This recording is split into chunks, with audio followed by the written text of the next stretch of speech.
শেখ হাসিনা বিদায়ের পরে আবারও জুলুম, আবার অত্যাচার, আবারও অবিচার, আবারও আগুন, আবারও খুন, আবারও দখলদারি, আবারও চাঁদাবাজি।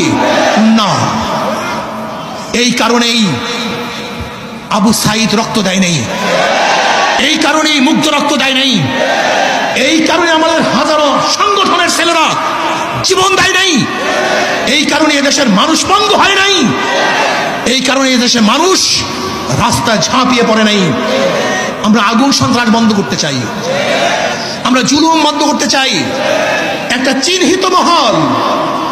চিহ্নিত মহল সুযোগ সন্ধানী তারা আবারও সমস্ত ঘাটগুলিকে দখলে নিয়েছে, সমস্ত প্রতিষ্ঠানগুলিকে দখলে নিয়েছে। না, দখলদারদেরকে আমরা দেখতে চাই না, খুনিদেরকে আর দেখতে চাই না।